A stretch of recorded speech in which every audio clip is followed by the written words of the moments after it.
society of Trinidad and Tobago. And you can pass how many laws?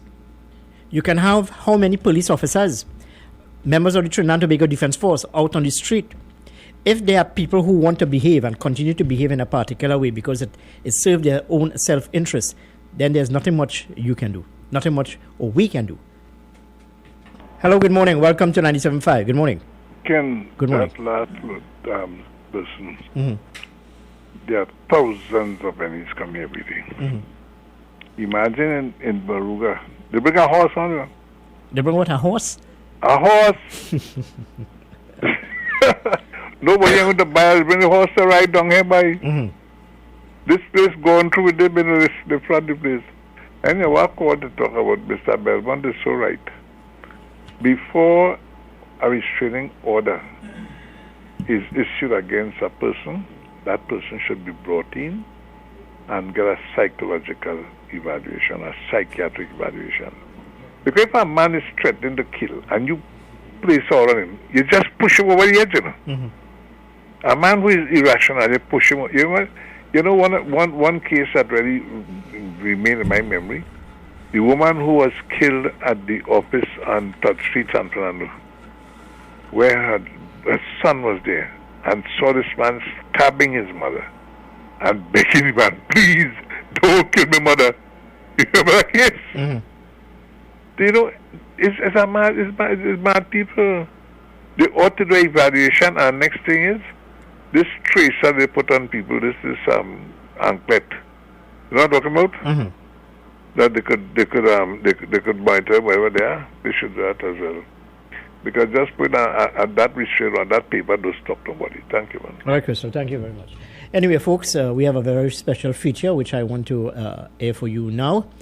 It's all dealing with COVID-19 in Trinidad and Tobago, the pandemic. And let me again remind you, we are bordering on the 2,000 number of confirmed cases. Let's bear with me a bit because I need to run this feature as of this morning. Stay with us here, 975 FM, Hot Like Pepper. It's now time for your COVID-19 feature on U975, Hot Like Pepper Multicultural Radio. It's coming to you with the kind compliments of Balo Engineering, Construction and Maintenance Services Limited. COVID-19 is an infectious disease caused by a new coronavirus introduced to humans for the first time. It is spread from person to person, mainly through the droplets produced when an infected person speaks, coughs or sneezes. These droplets can land in the mouths or noses of people who are nearby. These droplets are too heavy to travel far in the air. They only travel approximately 1 meter and quickly settle on surfaces.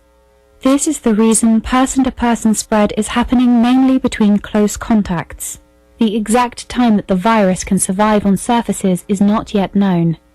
So it is wise to clean surfaces regularly, particularly in the vicinity of people infected with COVID-19. Hands touch many surfaces, which can be contaminated with the virus.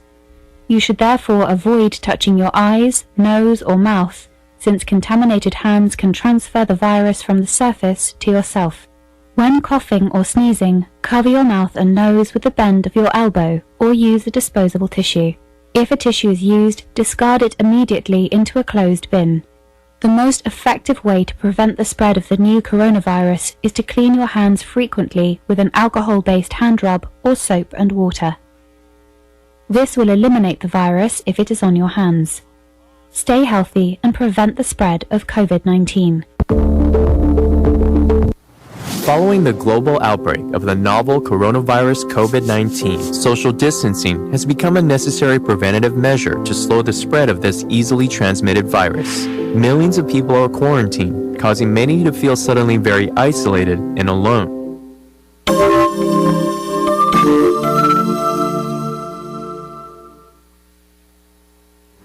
Even during normal circumstances, prolonged isolation can be harmful.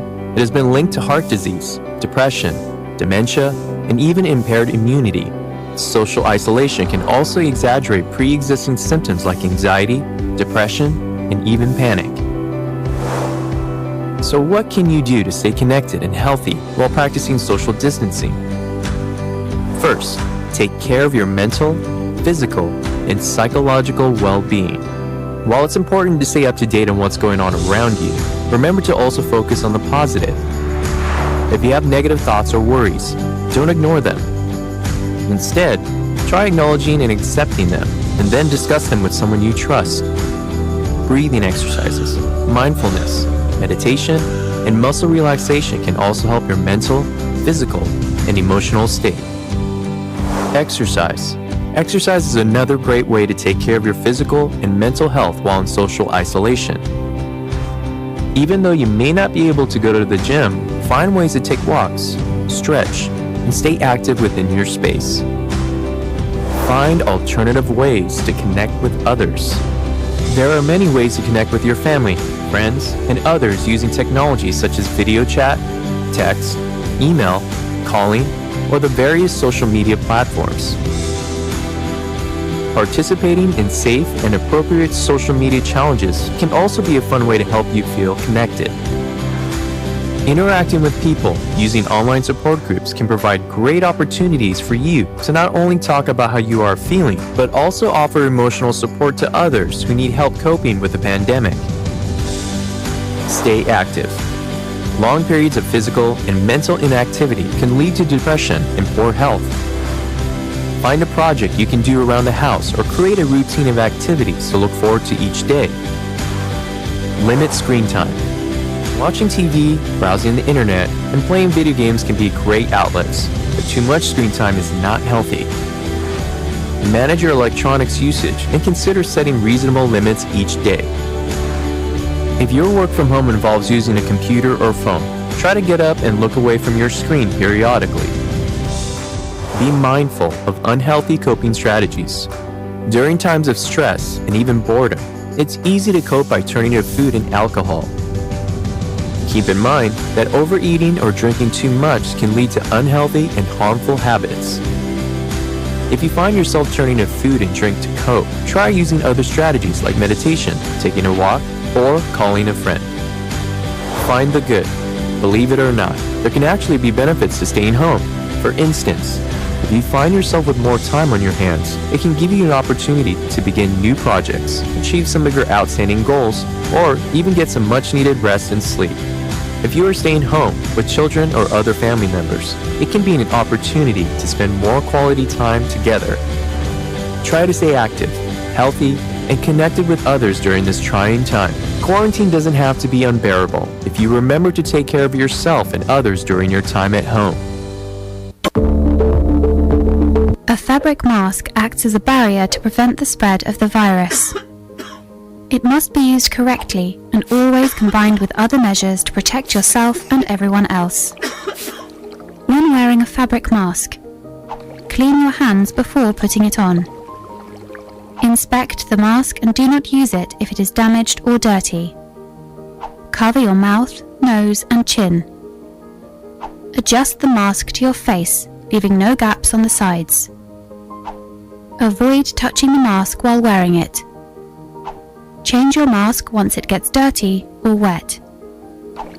To take off the mask, clean your hands first. Remove it by the straps behind the head or ears without touching the front of the mask. As you remove the mask, pull it away from your face. Clean your hands after taking off any mask. If you need to reuse a fabric mask, store it in a clean, resealable bag. Hold the mask at the elastic ends when removing it from the bag and make sure it is not dirty or wet before using it again. Wash fabric masks in soap or detergent, preferably with hot water, at least once a day. Make sure you have your own mask and do not share it with others. When wearing a mask, make sure you know how to put it on, use it, remove it, and discard it or wash it correctly. Remember that a mask alone cannot protect you. When wearing a mask, continue to adopt other measures to prevent the spread of the virus. Stay at least 1 meter away from others. Clean your hands frequently and thoroughly, and avoid touching your face and mask. Stay safe, and let's all prevent the spread of COVID-19. That was your COVID-19 feature on U975, Hot Like Pepper Multicultural Radio. It was brought to you courtesy Balo Engineering, Construction and Maintenance Services Limited.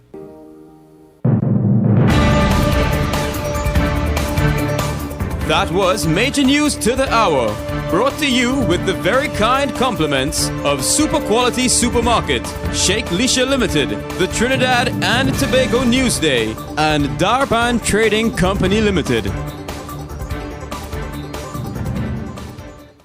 Darban Trading Company Limited Supermarket, your one-stop shop for all your wholesale and retail items, conveniently located at 28 Foster Road in Sandy Grande. Take advantage of the most unbeatable prices. Need to transfer money or pay a bill? Then they have you covered. Call 627-3063 or 223-0630 for more information.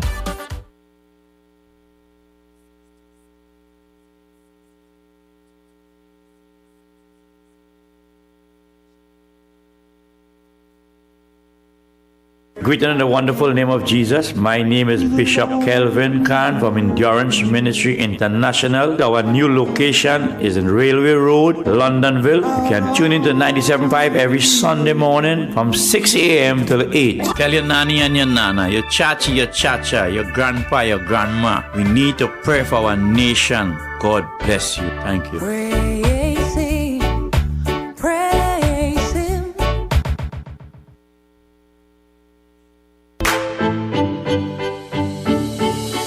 Visit Eddie's Pharmacies Limited newest location inside JTA Supermarket, C3 Center, Current Village, San Fernando. They offer blood pressure, blood sugar, cholesterol and pregnancy testing, as well as all pharmaceutical products and over-the-counter drugs, along with CDAP prescriptions. Sagicor Caricare International Medical Card, Guardian Life Provider Card and Republic Bank points are all accepted at their 3 locations of Eddie's Pharmacy Limited. RS Building, Rocha Douglas Road, Barrackpore, GN Building in Pinal, and C3 Center, Current Village, San Fernando.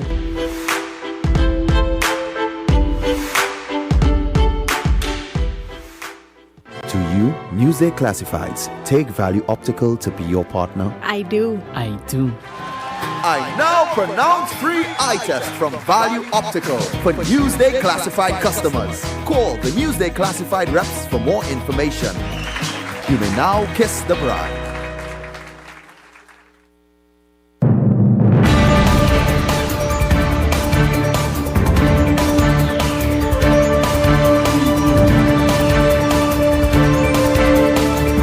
Yes, indeed, and welcome back to 975 FM Hot Like Pepper. Just about 15 minutes here to the hour of 8 o'clock. And that time check came to you through the kind courtesy of Radio 975. Let's thank Balo Engineering for partnering with us here at 975 to present that COVID feature. Hello, good morning, and welcome to 975. Good morning. Morning again, Kendrick. Uh-huh. Let the people of 97.5 FM radio take a bow. And let me say this now. You see that what you just aired there? Mm-hmm. That should be given to the Ministry of Health to be given to every single press conference they have before they start their press conference. That is what you call educating the national public on how to make sure that you are safe in this pandemic. Because no other radio station have done that, what I have just heard. So you all have done your job by educating us. And I think that now, the manager of the station should try and get in contact with the Ministry of Health and the CMO and give them that clip so that it can be played every time that they have a press conference. So people cannot say they don't know how to put on a mask and the reason why to wear a mask. Thank you very much. All right, well, thank you very much, Larry. Well, it's all part of our mandate here, to keep you informed and to keep you educated as we try to do what's in the best interest of all of the people of Trinidad and Tobago. It's part of our mantra here at 975. Hello, good morning and welcome. All right, I'm sorry to miss a call. Call us back here, 636-7547 and 227-5739. Note we are also live on YouTube at RCLU975. You can also catch us on Facebook. And yes, you can also WhatsApp us at 378-4975. Our studio numbers are 636-7547, 227-5739. Let's take another call on the line. Hello, good morning, and thank you very much for choosing us. Good morning. Yeah, good morning, sir. I feel you need to look at your telly. I mean, you're on the road every day. So probably that is right. But on the telly, there's a lady showing you how to put on your mask probably 3 or 4 times, or probably even more than that a day. Show you how to replace it, how to reuse it. Everything that you just outlined, Mr. Kendrick, I greatly appreciate it according to the last caller. But I think the government has a lady on the television several times a day teaching you such. Enjoy. Oh, well, thank you very much. Well, even though we can issue, or rather state to you or explain to you how to wear a mask, and you have all of this information coming from the various agencies, including the Pan American Health Organization, the World Health Organization, and the Ministry of Health. The question and the challenge is, as a people, are we following these guidelines? You can have, on a daily basis, on national television, or even on radio, running features calling on you, the people of Trinidad and Tobago, or explaining to you or advising you as to how you should wear the mask and how to behave. Do you think, in essence, in the main, us, the people of Trinidad and Tobago, and I'm saying us, the people of Trinidad and Tobago, follow these directives? It's a rhetoric question, but I will answer it for you in any way. No, we don't. We don't. One post on my device this morning is asking, so what are we going to do about the vagrant, homeless people? Are we going to prosecute them? Are we going to charge them?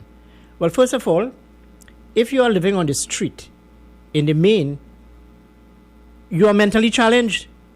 You're sick. You should be in an institution. And there are facilities in this country for homeless people where they can be taken care of. But in essence, some of them just do not like to be taken care of. Anyway, let's take another call on the line. Hello, good morning, and welcome to 97.5. Good morning. Station and bring that feature there. Mm-hmm. You see, telling somebody something once or once a day, it hardly ever sticks. If you read on psychology, you tell a person to something 40 times before half would stick in the head, that they would know what to say and it would become a part of them. So your station, what they're doing there is quite right.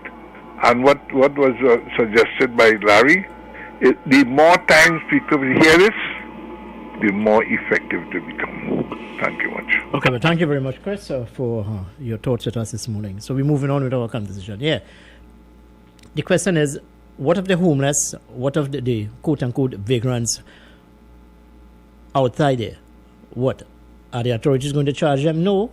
They should be institutionalized, where they will be taken care of.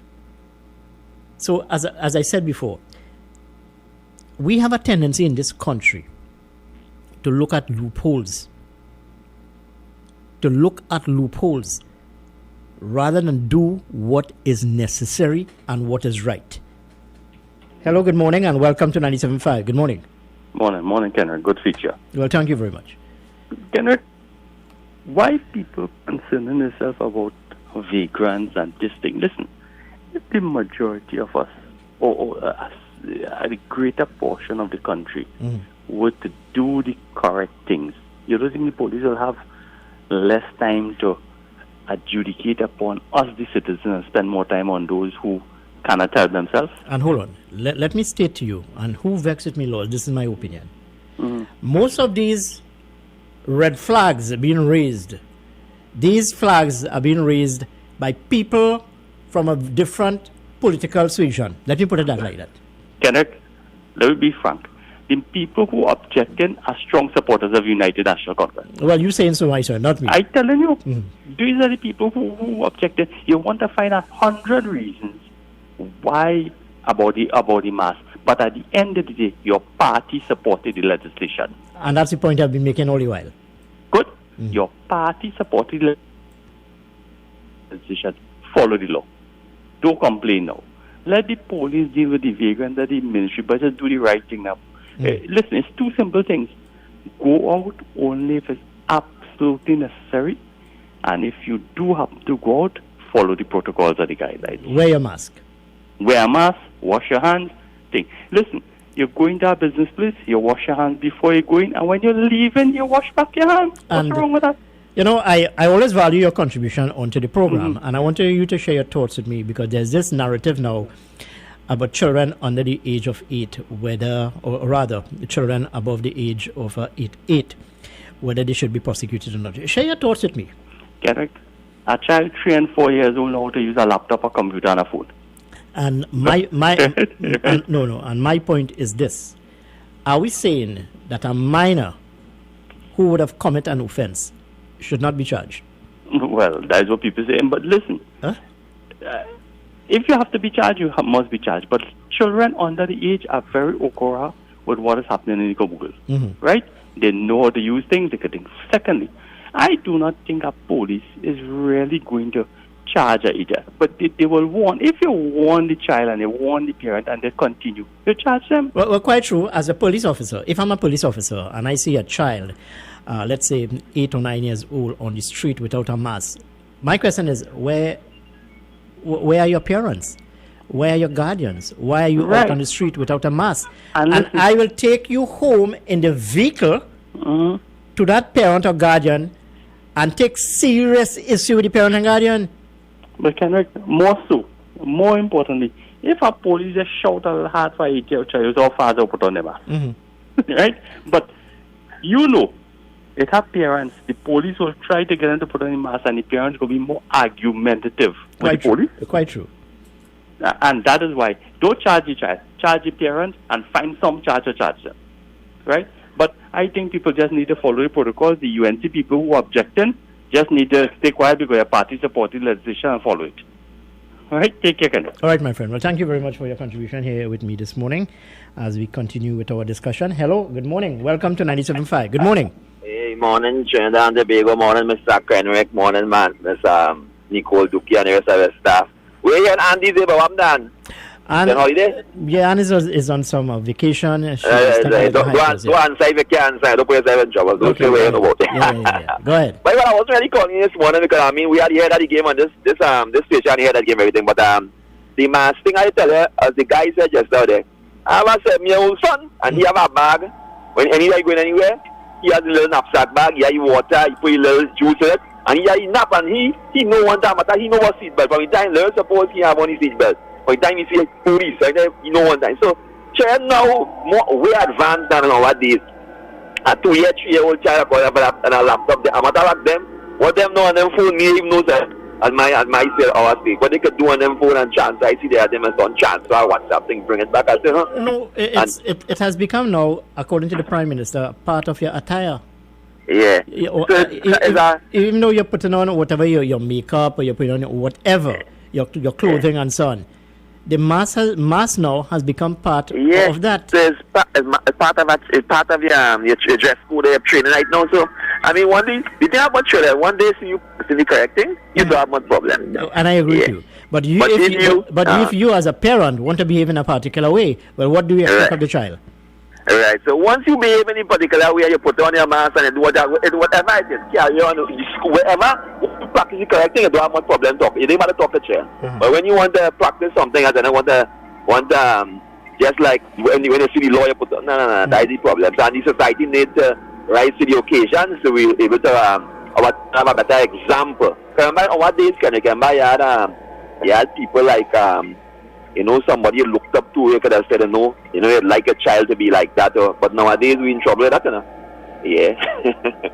Yeah, man. Take care. Bye. All right, my friend. Well, thank you very much. Well, this morning I mentioned I tried to bring to the fore or to the conversation the thoughts coming from one Reginald Dumas, a retired head of the public service. And I'm speaking about this in particular to my last caller there, as a parent who's always very conscious about what is happening in the education system.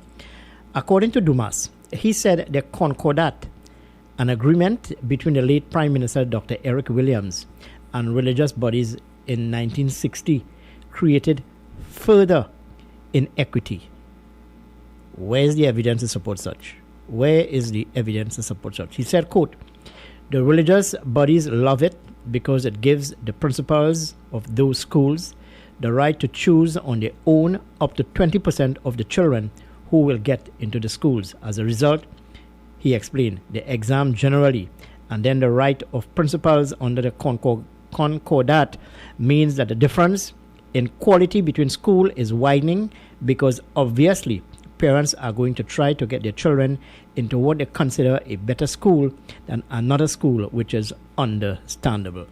So we can go on with this debate on and on and on. Let's take this call on the line. Hello, good morning. All right, I'm sorry to miss your call, but you need to call us back as we head up to the hour of 8 o'clock. We're up to the 8 o'clock news hour. And when we come back, we'll be in the final hour of today's edition of the morning program, You Talk, on 975 FM, Hot Like Pepper. Stay with us here as we go to some messages, take the 8 o'clock newscast, and then we'll come back with the final hour of today's edition of the morning program, 975 FM, Hot Like Pepper. Stay with us here.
FM, Hot Like Pepper, Multicultural Radio. Power to the listeners.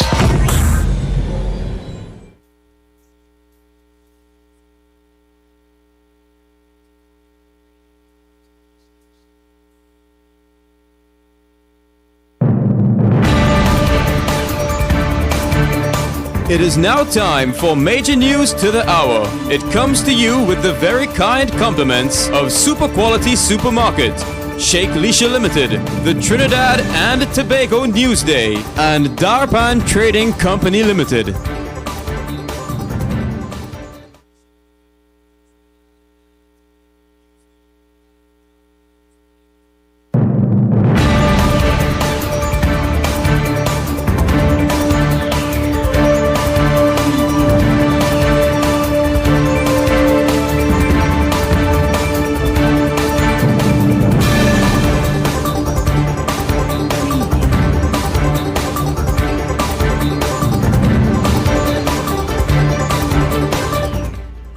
This is the 8 a.m. news on U97.5 Hot Like Pepper Multicultural Radio. I am Nicole Dookie. Good morning. The Trinidad and Tobago Prison Service has denied that 6 inmates at the Youth Transformational Rehabilitation Center have escaped. There were reports that 6 persons escaped yesterday. However, in a media release, the prison service said this is not true. Acting Prisons Commissioner Dennis Bolchan condemned this mischievous and damaging circulation of misinformation and advised that all persons housed at the center were accounted for at this time. Commissioner Bolchan further stated that there was an attempted escape earlier yesterday by a prisoner who was taken to a medical facility for treatment. However, he said his attempt was thwarted by the actions of the alert and quick-thinking prison officers on duty. The release further stated that Trinidad and Tobago Prison Service continues to uphold its mandate in public safety and the maintenance of security. Independent Senator Dr. Varma Diyal Singh has once again expressed concerns over domestic violence in this country, especially those incidents which lead to murder. He called for people to get on board and call in offences they witness because the police can only do so much. Dr. Diyal Singh, who is also a psychiatrist, was responding to a murder-suicide in Port of Spain on Wednesday morning. He said these killings will affect our national psyche. 29-year-old Sherrianne Huggins was shot to death by a male relative on Wednesday. The male relative was later found dead. Diyal Singh said while on paper there are avenues for people to take, the problem is more execution and the actual people day-to-day working on the system. He lamented that most women are abused 35 times before they make a report. He said excuses such as police not having a vehicle or not wanting to separate the couple must be a thing of the past. Police Commissioner Gary Griffiths said that there is one member of the police service with 6 investigations ongoing into serious crimes. He made the revelation at yesterday's media briefing. This is an issue he explained that people are not taking offense to. He was at the time commenting on the matter involving Deputy Police Commissioner Erwin Hackshaw. And that is exactly what this is about. As Mr. Chandler stated, there's an individual who has 6 investigations presently taking place involving serious crime. And there was never a concern or a need or a demand by the PCA or members of the media to monitor those situations. Commissioner Griffith said for the first time in the history of this country, a request was made to have officers terminated from the force. 60 police officers have been suspended, 80 have been arrested, and over 20 I have asked for them to be terminated based on they being charged for violent crime. That has never happened before in the history of the Trinidad and Tobago Police Service. I intend to clean up the police service, but in the same manner, I cannot and I would not fast-track matters just to satisfy the thirst by certain vampires who demand blue blood without the process being addressed. The active number of COVID-19 cases has jumped to 1,201. The Ministry of Health's 6 p.m. update yesterday said that there were 81 new cases. The ministry said these are from samples taken during the period August 23rd to August 31st, 2020. Since the start of the pandemic, Trinidad and Tobago has confirmed 1,920 cases of COVID-19. You are listening to the 8 a.m. news on U97.5 Hot Like Pepper Multicultural Radio. It's time now to take a look at regional and international developments. We begin with news from the region. The government of Montserrat has expanded the pre-entry requirements for persons allowed to travel to Montserrat. As of Sunday, August 30th, people traveling to Montserrat would be required to have a negative PCR COVID-19 test result taken no earlier than 7 days prior to entering Montserrat.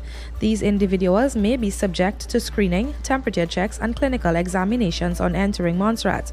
Along with the negative COVID-19 test results, all persons will still deliver a travel to Montserrat prior to booking their flights to Montserrat. Internationally, 1,000 police officers in Germany raided the homes of 50 people as part of a nationwide crackdown on the online sharing and distribution of child pornography. None of the 48 women and 2 men suspected of involvement was arrested during Tuesday's raids. However, investigators seized around 2,000 phones, computers, and other devices upon which images were stored. The suspects were accused of sharing images of child sexual abuse through networks such as social media and messenger services. According to the current state of investigation, none of them are suspected of directly abusing any children. The raid took place in 12 states. They were a part of an investigation that began in October 2019 and has so far identified 207 suspects. In news of the weather for the period today until tonight, Trinidad and Tobago, partly cloudy conditions are expected with intervals of light to moderate showers occurring in varying localities. There is also the 60% chance of a few heavy showers or thunderstorms. Settled conditions are expected by late afternoon. Night will be fair despite an odd shower. Gusty winds and street or flash flooding are likely in areas of heavy showers and thunderstorms. Seas are slight to moderate with waves up to 1.5 meters in open waters and near calm in sheltered areas. The current temperature is 26 degrees Celsius. And that brings us to the end of the 8 a.m. newscast on New 97.5 Hot Like Pepper Multicultural Radio. Stay tuned for another newscast at noon.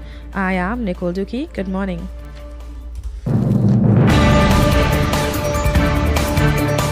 That was Major News to the Hour, brought to you with the very kind compliments of Super Quality Supermarket, Sheikh Lisha Limited, the Trinidad and Tobago Newsday, and Darban Trading Company Limited.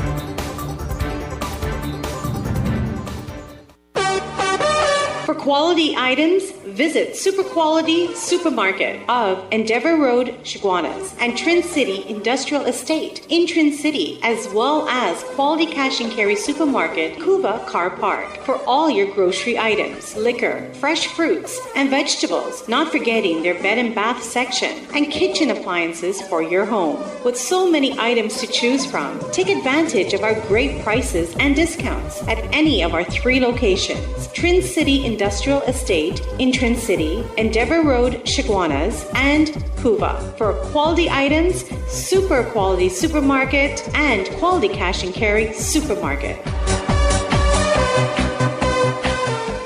Attention all bakers, doubles vendors and roti makers. Try our high quality unbleached bromate free all purpose and baker's flour. Low price and conveniently packaged in 2 pounds, 2 kg, 10 kg and 25 kg bags. For wholesale and retail prices, contact Shiklisha Limited 665-3336 or visit us at Warrenville, Canupia. Shiklisha Limited, quality you can trust. KY's Electrical Supplies Limited of Southern Main Road, Canupia. For all your plumbing and electrical supplies, water heaters, filters and water pumps. Plus all parts for Gould, Pentax and Leo pumps. Choose from leading brands such as Cooper, Varma, BT-Sino, Leviton and General Electric. Call 665-6954 for more information. KY's Electrical Supplies Limited of Southern Main Road, Canupia.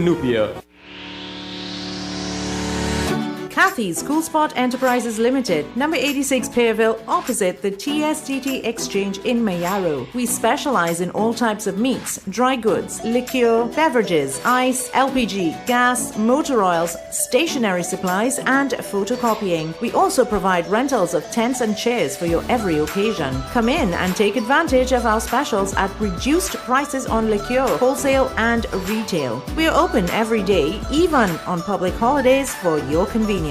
TT Post services are available here at Kathy's Cool Spot Enterprises Limited of number 86 Pearville, Mayaro, where our friendly staff will be happy to serve you.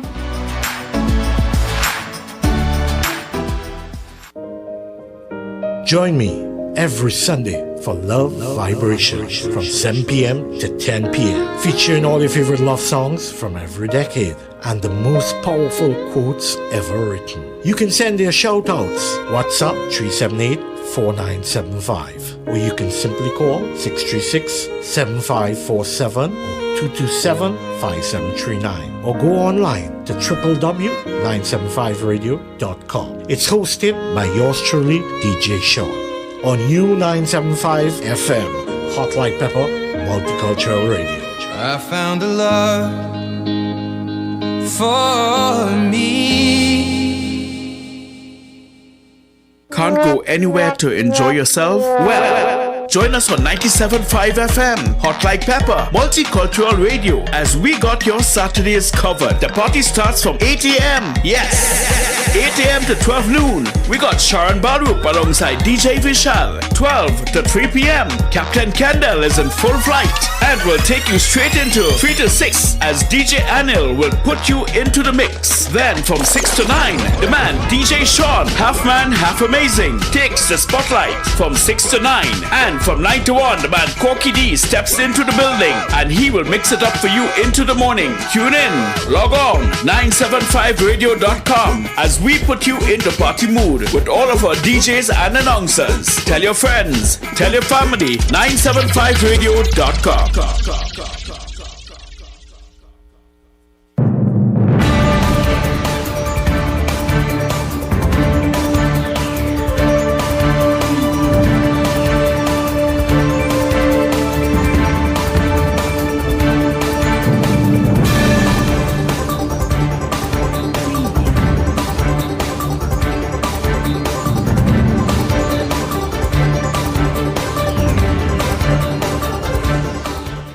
Yes, indeed, and welcome back to 975 FM Hot Like Pepper. Well, my colleague there, Shiva, is encouraging me to wear my mask, even though we sit at least about 10 feet apart. And I'm telling him here this morning it's a bit uncomfortable speaking on the microphone with my mask on. The sound may be a bit muffled. But I'll try it. And if I'm uncomfortable, well, so be it. But if I do venture outside, I do have my mask on. And we've been talking about this all morning. Social distancing, wearing your mask, observing all of the guidelines as issued by the Ministry of Health.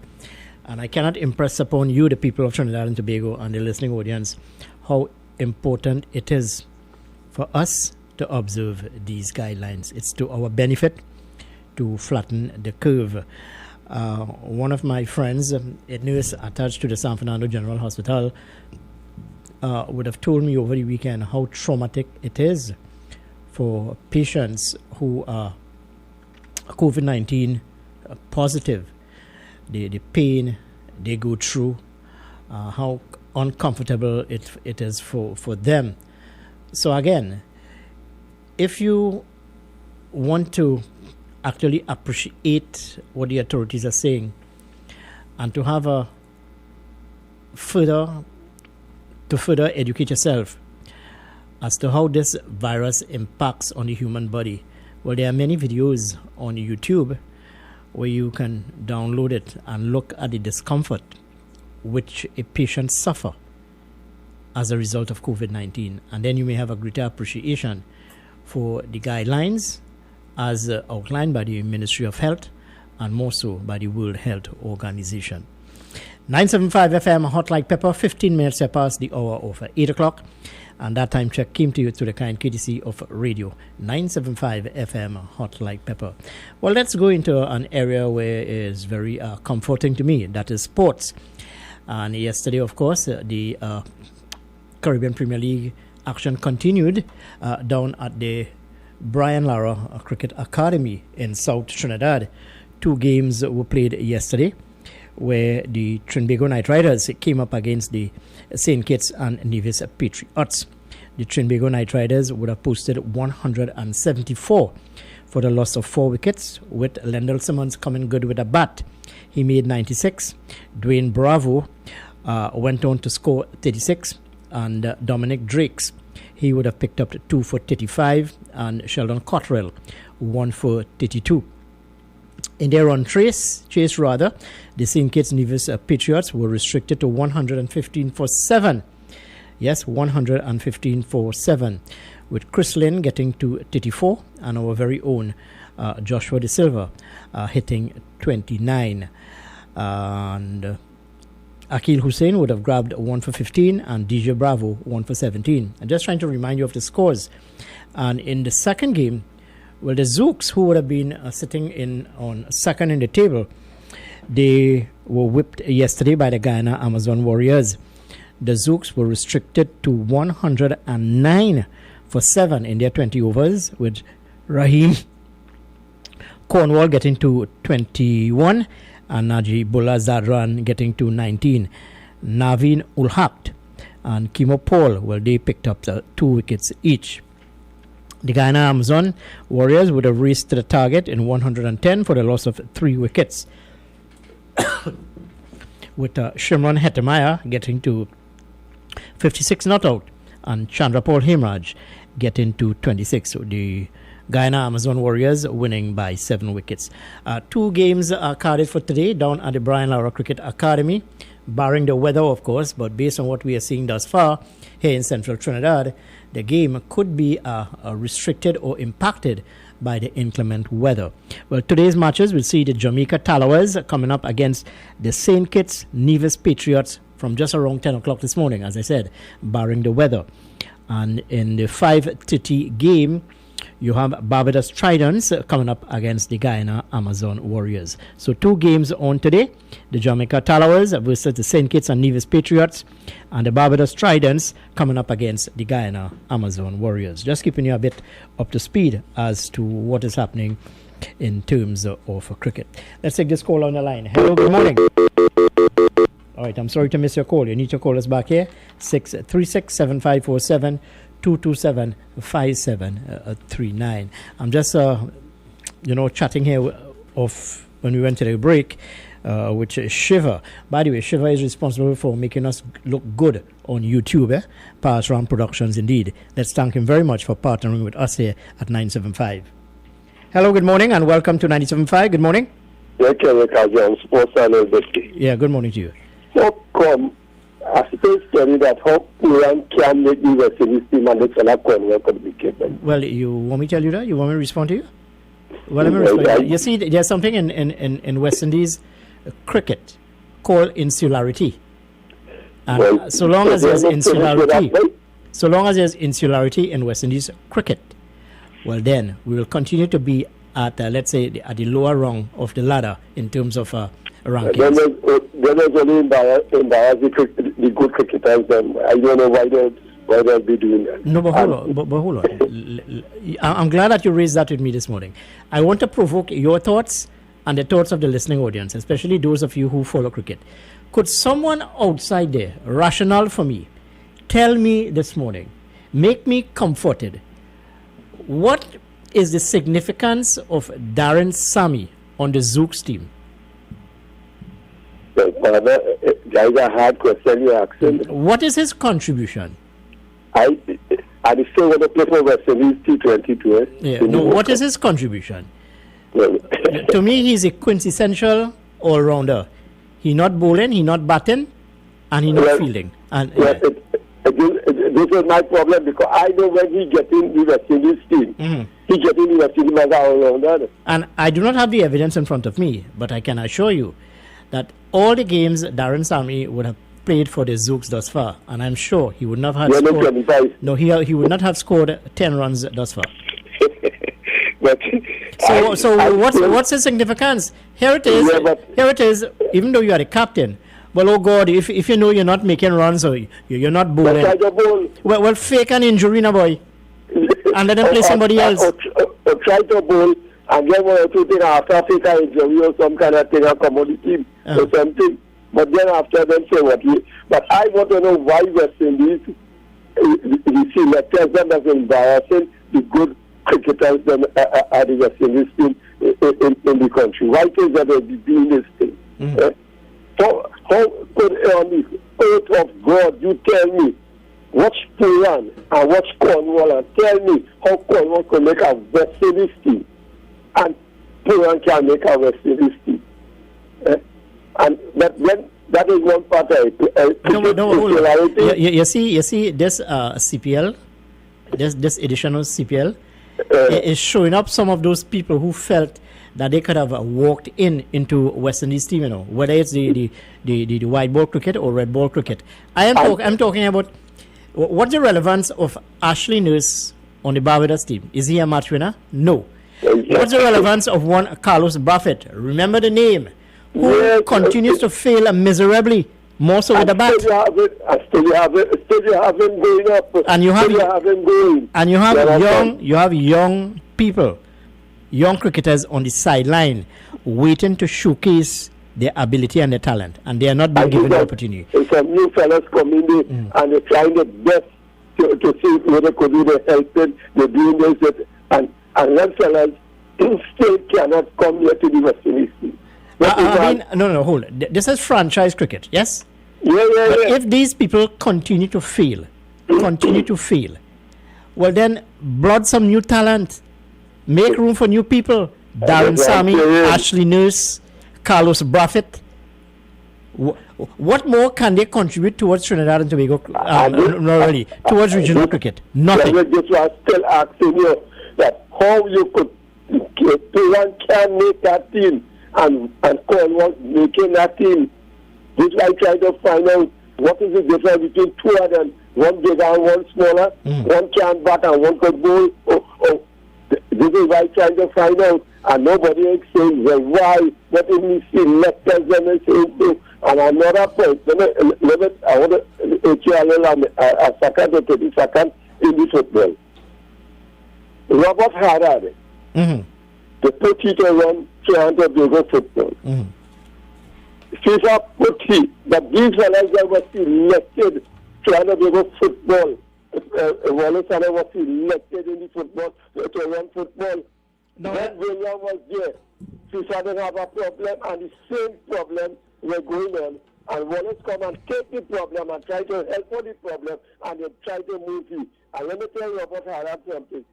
If nothing cannot happen, or only going to kill Wallace and the 4 people or 5 people in the executive, then after, what Wallace should be doing is don't tell them to stop the court case.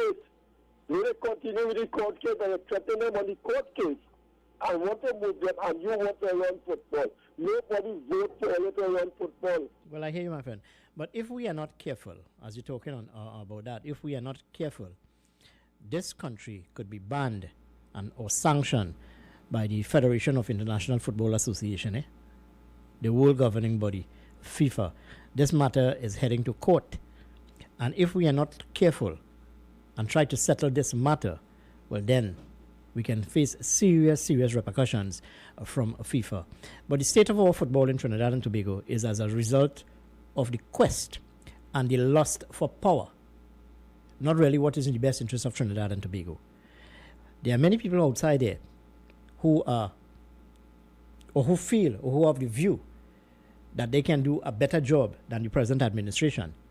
And whenever they are given a chance, they fall down flat on their face. Look back within the last 5 years, and you'll see how many people we would have changed at the helm of the Trinidad and Tobago Football Association.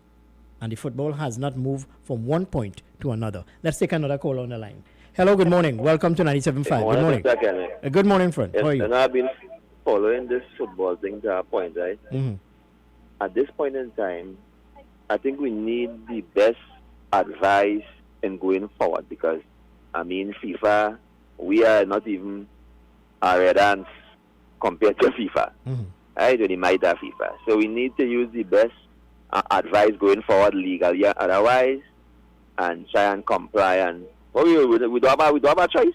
No, The football in Trinidad is like the politics in Trinidad, you know. Yeah, right, Electoral right. politics. It is divided. Right. It is them and us. It is But I not think about reading everybody- from the same page, you know. I think everybody got to get on the same page, because at the end of the day, the players that really suffer in the long run, the professional players and those that want to come into football. And where we will go from here, I mean, FIFA banners, where what future will have for the young youths who can make a future in football. And yeah, there are a number. We have talented people in this country, talented young footballers. All they need is the opportunity and the right framework. But when you have the decision makers, the policy makers, who are there only to serve their own interest, and not what's in the best interest of Trinidad and Tobago football, well, then we're not going anywhere. But it's your basically sort of this thing. All right, my friend. All right, but hold on. Well, what's your view on the? Okay, you're going. I was going to ask him his views on the Caribbean Premier League. Yeah, I mean, people may take issue with me here this morning, but I mean, Darren Sammy would have served regional cricket, and the regional cricket, West Indies cricket. He would have served at a certain level. Yes, he was a former captain, but one must know when it is necessary to call it a day. You have failed miserably thus far. You cannot come to grips with competitive T20 cricket anymore. And it is showing by the results we are seeing. I am saying fake a sickness, fake an injury, and let somebody else play. Give somebody an opportunity. They cannot do worse than you. Hello, good morning. Welcome to 975. Good morning. Morning again, Ken. Good morning, sir. Yeah, good morning. Yeah, I just got to news here. And the Japanese oil tanker that spill the oil. How much? Yeah, in the Gulf, yeah. Yeah. Like, I wonder what they put in place of this tanker outside the Gulf here, where Linian capsizing this Venezuelan oil tanker. I wonder what the authorities are doing about it. Well, I don't know what the authorities are doing about it, my friend. I cannot say, but I know it will pose a health hazard, especially to people like yourself, fisher folks, and it will have a detrimental impact on the environment. Right, exactly. The environment, the marine life, and so forth. And all these things. I think the authorities should do something about that. But tell me something. You still practice your trade. You're a fisherman, yes? Yeah. What's happening outside here in the Gulf? I mean, one of our callers this morning spoke about, you have a number of Venezuelans still entering into the country, and they are coming into the country with people posing as fishermen. You want to share your thoughts with me on that? Yeah, well, it's true, Ken. People, it's a main trading as fishermen, and the trading is trade they're doing. They don't care about the public or the health of the public. They don't care once the pocket full. So you agree with me and the views of other people outside there that this trade is facilitated by nationals of this country for their own interests, yes? Yes, it's true, it's true. He's saying that who's going to complain too, because you understand when you complain, it's some matter is turning in blind eye. Because you understand what I'm saying? So, but right now, it's over on 2 weeks near, but I'm going to the fishing port, so I quarantine myself. You understand what I'm saying? So I'm staying home. My son does go and see about a little small business we have, so right now I home. All right, well, you observing social, and you're taking all precaution, my friend. Yes, because right now, well, I kind of get it over, but still, gotta be careful. All right, my friend. Well, thank you very much for your thoughts with me here this morning. Now, there's a very interesting letter published in one of the newspapers here this morning. The headline is saying, COVID-19 prevention better than cure, and I totally agree. The COVID-19 virus has forced many to return to basic, regular use of soap and sanitizer, not only for hands and face, but for clothing and immediate surroundings.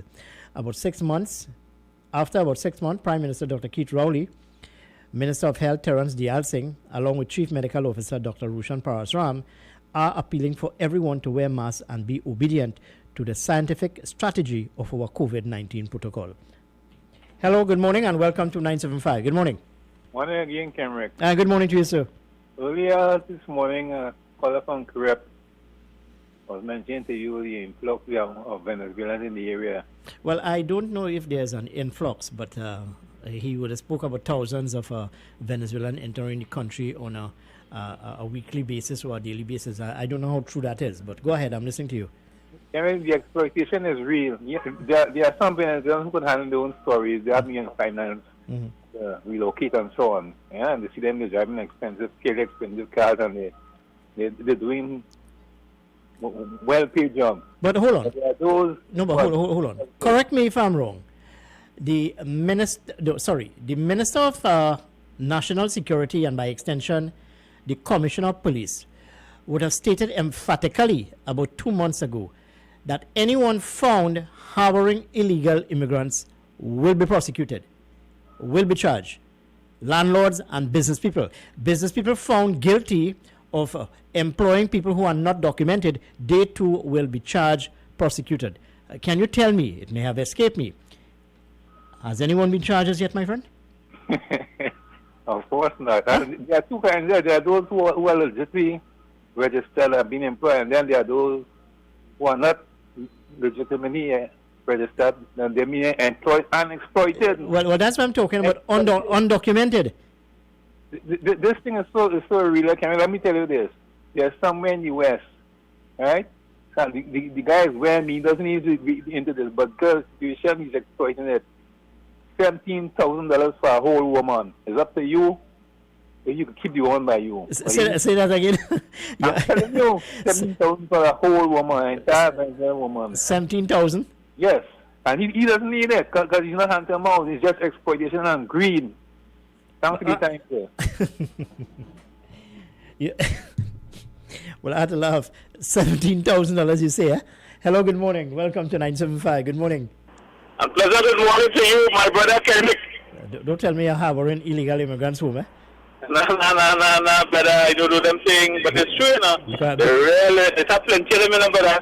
And you don't know who is who. No, but in all seriousness.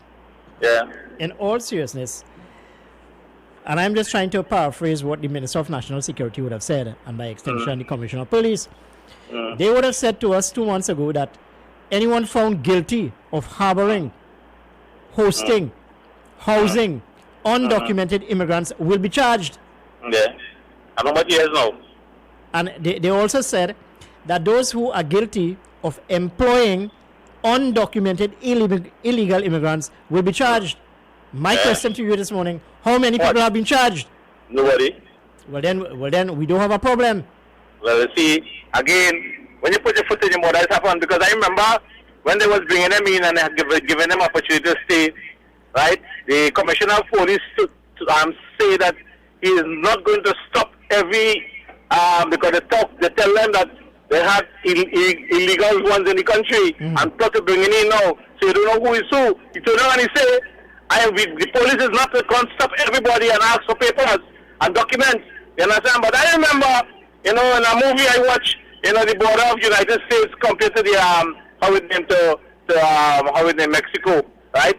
I see when you're crossing, it's a bounty hunter is asking you, show me papers. You understand? If you don't have any papers, then you have a problem. You understand? But you see again, this country is a banana republic. Oops. I have to be careful how I use the word banana. You understand? But you see, nobody can get in charge. It's that people right now, is housing them people because they have to live somewhere. They don't live in the street. You understand? Collecting rent. You understand? Because perhaps it will be US. The law, I don't know. You understand? In the end of the day, say that people like that. But I see now the poor innocent little children, and in the end of the day, the fairness of the Attorney General, I believe that, he should have at least, consider that. Because if I have my 3 children in the backseat of my car, you understand, on one sucking finger, or one not like a suck finger, on the plane, and they stop me, you understand? You stop me, and I happen to say, I can't look back when I'm driving, you understand? Not like it's and reversing instead of going forward. But you see, I wouldn't know. Suppose you stop and say, children now, without the master, what will happen? There's children. No, I think you should consider that. No, but hold on. You're asking the AG to consider. Consider what? What is the law? You explain the law to me. No, what I'm saying to you, the 8 years old and them, you understand how good? You don't have to charge them. You never see them. You can at least, say something, tell the parents, be careful, get a blind. In other words, then, leave the children out of that. You understand? That is my view. You understand? But I want to ask you something again. I think now is the best time. If this election going there, my brother, is the best election that the UNC could have ever lost. You understand? And you know why? No. You see, when you come with that stupidness, I take serious issue with you. You heard what you just said? This is the best election that the UNC could have lost.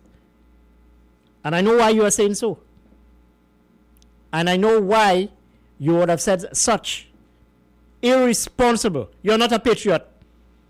You are saying that you're glad the UNC would have lost the election. You know why? Because of the challenges facing us here in this country. So nobody cannot blame the UNC. Or nobody cannot point fingers at them. You can point fingers now at the People's National Movement. Are you for real, Mr. Van Village? Are you for real? You happy that the United National Congress lost election because of the challenges facing us here in Trinidad and Tobago? So you are telling us that the UNC, based on all they would have said on the platform, could not come to terms with the challenges before us?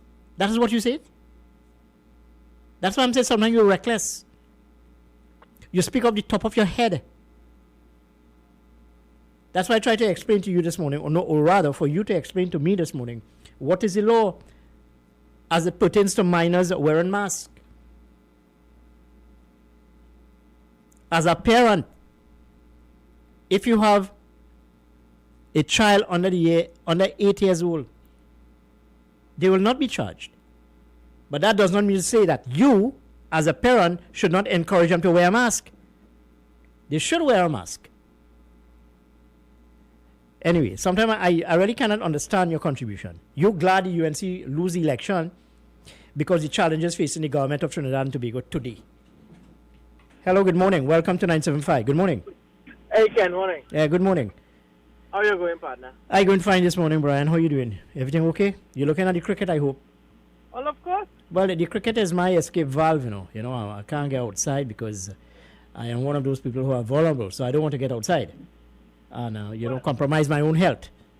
Well, I must say that, unfortunately, the CPL is now, you could only view the CPL via television. So the only people who may be making out of this are those who have the television right. You know, but I'm happy that so far TKR is doing well.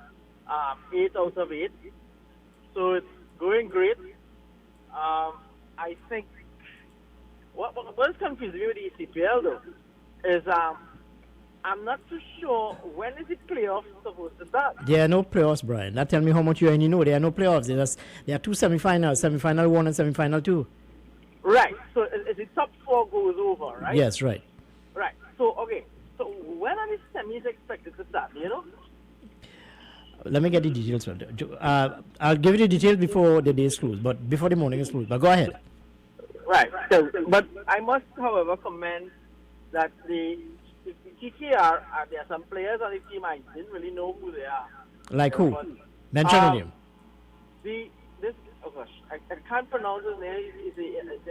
I think he's an Indian player. Patel or something. He's a very ageable looking guy on the team, and I must say his variation of the spin was par excellent. Brian, but I thought you would have been a cricket buff. You're talking about Parvin Tambi. He's 41. Right. He's 41 years old. Yeah. Who would have played at the Indian Premier League? Right. He's a leg spinner. So how come you don't know about this gentleman? I just can't remember him fully. Not that you would have been too much engrossed in the politics of the day. Well, that too. Go ahead. But I listened to your conversation with Mr. Bankvillage and the rest of them. You know, it is very disheartening to listen to an Attorney General, my God, concerning this whole debacle. And I have to say it's a debacle. A debacle which you and the UNC would have supported, would have given the necessary blessings. Hold on. We never saw the regulation. This never came in the amendment. There's a difference between the amendment of the bill, the amendment of the act, to the regulation. All right. So why are you raising a red flag over certain, let's say, amendments and part of the regulation? Why? All right. None of this regulation. No, I want to challenge you this morning. Why are you raising a red flag? You're raising a red flag concerning the minors? Not only with that, there are many other things. Yeah, but what is your take on minors? All right. If you look at foreign jurisdictions that bring this type of legislation that the Attorney General is comparing to, in England, there are exemptions to the wearing of the mask. Right? One such exemption are children under the age of 11. Right? This regulation is dealing with that of children of 8 years to be charged. Okay? Now, obviously, it will go to the children's court, and obviously, that those children who will be charged and brought before the court. Brian, you sounding as a typical lawyer. You know why I'll tell you that? What is the bigger picture here in Trinidad and Tobago? No, listen. No, hold on. I'm asking you. What is the bigger picture here in Trinidad and Tobago? Yes, the bigger picture is to ensure that there's proper public health. Right. However, you cannot look at this in that way only. Right? But what is the only way to look at it? This is about saving people's lives. Yes, and we will look at the saving of persons' lives. But when you have where there's a constant having to relook and see and check, it shows that there was no real plan to deal with this situation. But Brian, hold on. I love engaging you, because I ask pertinent question. As this situation evolves, you will have people's position changing, laws changing, directives changing, because this is novel. It's not a one-fit situation. It's not a perfect situation. It's not a perfect system. So things will change from time to time. I agree with you, right? And if we followed the debate, this was brought up, right, on the issue of minors and the exemption. And we also indicated to the government, yes, we supported the amendment of the legislation, But we also told the government that the regulation should have been brought together with the legislation, which I know is not going to happen, all right? Because this government operates like that. So you see that as a faux pas, you see that as an issue. You see that as an issue. But no, hold on. But in essence, Brian, and to fanatics, is about what is in the best interest of Trinidad and Tobago, flattening the curve, preventing the spread of this virus. What we are in a situation that whatever measures are necessary, given now, you know. I agree with you, Kenrick, and this is why, again, when you look at the legislation, and I will go to the amendment, section 105(2). Brian, I do not want to get into the specifics and the legality of this. I am not getting into that. I am looking at what is in the best interest of Trinidad and Tobago. And if it is that a law is passed and was given the necessary blessings from the lower house and upper house, the legislature, the decision makers, the policy makers, we have to abide. My friend, people... There will be resistance, there will be pockets of resistance, but so be it. My friend, of course we are going to abide by it. The opposition made it quite clear they are supporting the legislation. The opposition also indicated to the government, as you know, there was no regulations. All right, Brian, if you are talking about the process or the processes, then you could or may be right. But as of this time, I am not challenging that. I am not dealing with that. You are free to share your opinion. But what I'm saying to you is what is the bigger picture as it relates to COVID-19. And that is why the opposition, being very responsible as well, has told persons to please comply. And we have also said that there will be difficulty with this because, again, this was done very wishy-washy. No, Brian. I had to cut you off there. You just regurgitated what some members of your party would have said, wishy-washy and haphazard. At the end of the day, it is protecting the interests of all of the people of Trinidad and Tobago. Jack Warner would have been one of those people who would have raised a red flag over the governance of Trinidad and Tobago by this regime. Today, he is hospitalized because of COVID-19. Hello, good morning. Welcome to 975. Good morning. Kenrick, boy, I feel sorry for you sometimes. No. I can hold my hand. Don't feel sorry for me because you could hold your hand. I can take on anyone and I can challenge anyone because I know what I'm talking about. You see what happened? I and you and whosoever was saying that Brian Day should have been in Parliament. He should have got it in the Senate. You don't stay outside and legislate for the government who is in the Parliament. You're supposed to do that with the people that call them attention and tell them what's going on and what is going on and what is going on. You cannot change the law from outside into Parliament. That already been there.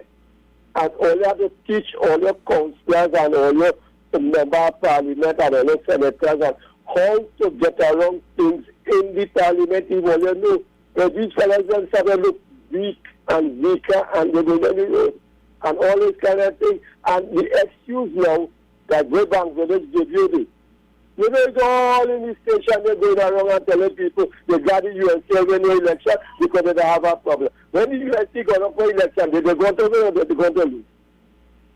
They went to win. Well, hold on. Well, that is why I took issue with him. Yeah. Because I always preach on this radio station. It is not about self-serving. It is not about serving your own interests, but serving the interests of all of the people of Trinidad and Tobago. Exactly. But he's serving his own interests.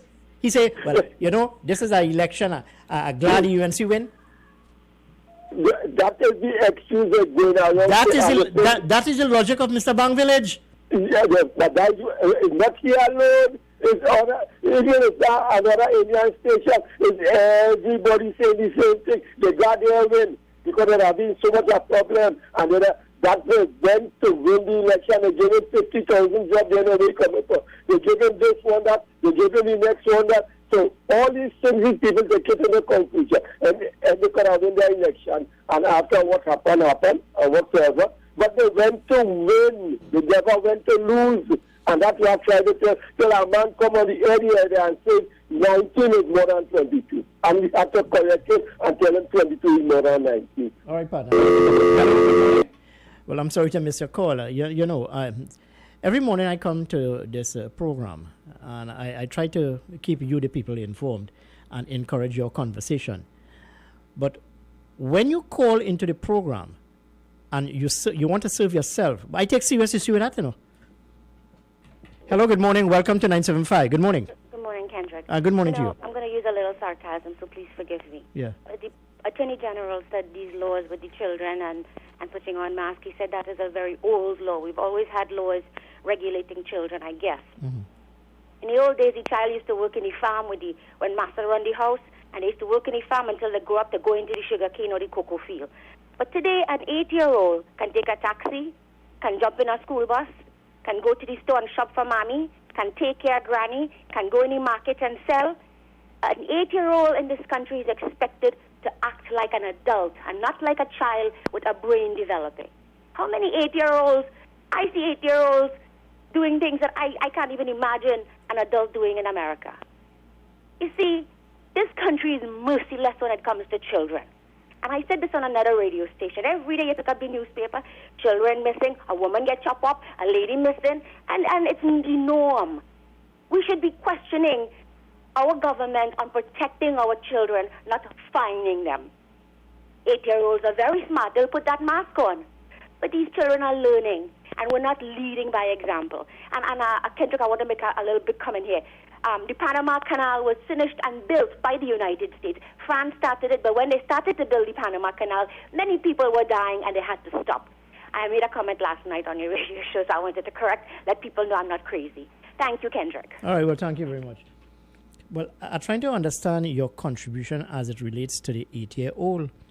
If you are saying that 8-year-olds in this country, they have the capacity to determine what is right or what is wrong in their own little way and can do things as opposed to an 8-year-old, let's say in the 1960s and 1970s, well, then they should be cognizant. They should have the capacity and know that it is important that they wear a mask. Don't you think? Hello, good morning. Welcome to 975. Good morning. Okay, now, Ken, let's look at another scenario. All right? The Commissioner of Police himself has now come out and also said that he's not looking at this issue with this charging of an 8-year-old. Now, I was a bit taken back by that one with Gary. I really thought that he of all the things, I thought that. No, but hold on. I know the direction you're going. As a police officer, if I'm a police officer and I see an 8-year-old or a 9-year-old out in the public not wearing a mask, I will caution and question him, where are your parents? Or what are you doing outside in the public without a mask? Where are your parents? I will take you to your parents and admonish that parent. You are guilty, you are not responsible. Yes, I agree with that. A word of caution, admonish you, verbal licking, and then if it happens again, well, then the child will be prosecuted. Yeah, that is a possibility as well. Now, and another thing, when you're looking at the issue of prosecution of this, the prosecuting of this legislation, right? Remember, the enforcement now comes down to the TTPS.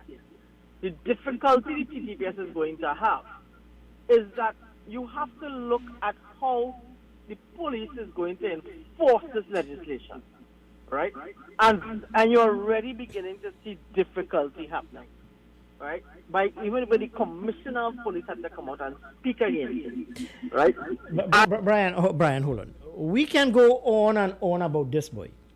And I can debate you and put argument towards you from now until the cow comes home. Taking the matter to court, having all of this argument will not help the situation. It will not help the situation. If as a people we do not behave in a particular way, Of course there will be challenges. Of course the police officer is a human being. Of course he will have emotion. He would admonish.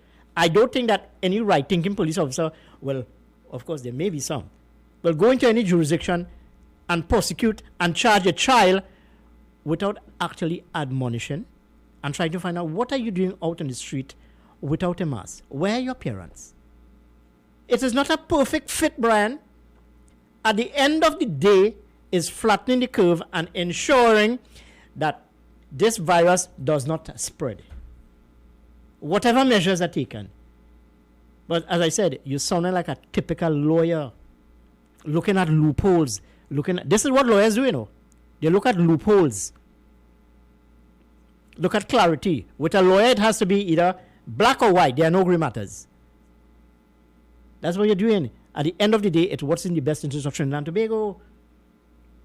Parents need to be responsible. I need to be responsible. We all need to be responsible if we have to defeat this. If not, well, then we're in a sorry state. Hello, good morning. Welcome to 975. Good morning. I just want to add one more thing. Uh-huh. See, right now, it's a teaching and learning moment for legislatures and leaders and parents.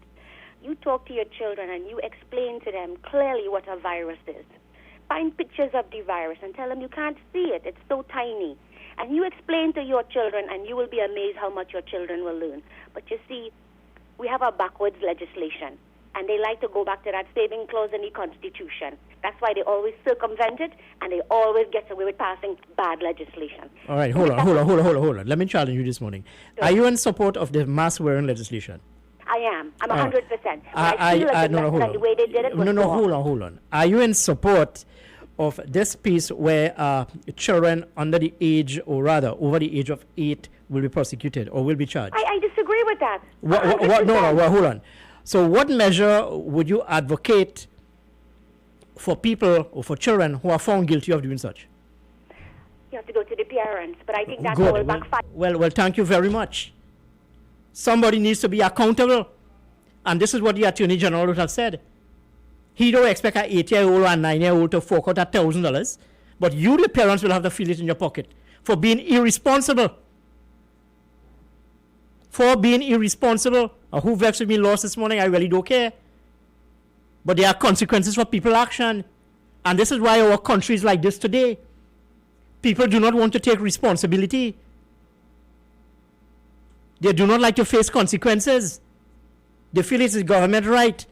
The government should take care of your child. The government should give you a job. The government should give you a house. What about your responsibility? Anyway, folks, that's it for our program for today. You can join me again tomorrow just after the 6 o'clock hour. But whatever you do, or wherever you're going, take 975 with you and make sure you mask up. Make sure you mask up. It is not to protect me alone. It is to protect yourself and those very same people you are working for. Because you can make all the money.